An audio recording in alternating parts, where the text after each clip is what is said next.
Karl Marx, no one knew who he was until the big banks distributed all of his literature. Right. Yeah. So in order to get rid of communism means get rid of the big banks. Yeah. Get rid of big pharma. Right. What else? Big tech. Right.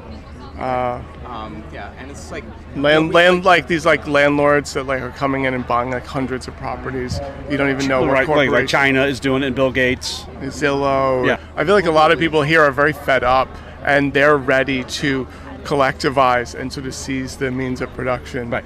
This is brilliant. This is brilliant, dude. Gotta appreciate a good troll. It's funny. I work for actually not this shirt, the other shirt I had an earlier, for a company not too far from here called Liberty Pump, non-union. They let the owners of the company sold a third of the company to the employees. So the employees have ownership of it, which is a lot better. Oh, yeah. And they're collectivizing. Right. Cooperative. It's an ESOP. You know what's funny about this? What's that? You know who Darren Brown, the magician, is? So he does this sort of shit where he tricks people like this. His whole strategy is to do this to 100,000 people and use the one that he wants to use to make his show, to make his point, to do his magic or whatever. So that's how he does most of his tricks. But I feel like that's not what happened here.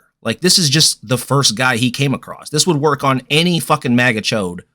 Any of them. They're all this dumb. This is my experience to a T when it comes to talking, especially the real, I guess the dyed in the wool, the real hard right wingers that I speak with. If you talk to them about issues and don't use any of the buzzwords that scare them, they'll generally agree with you about a lot of, I guess, left wing. I have talked to hardcore MAGA people my brother-in-law who just absolutely thinks Donald Trump's the bee's knees. Yeah, if you're careful in the language you use, you're very specific about just the issues and not talking about characters or culture war issues. He's basically a Bernie bro. He just doesn't know it. I don't know. Does this give you hope, or is this disconcerting? Does this give you hope that fundamentally the solutions to certain issues, there's a lot of overlap between how you or I would maybe approach it, and how people that are strong right wingers would also like to see things handled? Or is it disconcerting in that no matter, they're going to vote against it no matter how much we can make the argument, because we can make an argument that's obviously salient and obviously appeals to them, but despite all that, because of the tribalism and the cultural narrative, they are going to vote against their interest.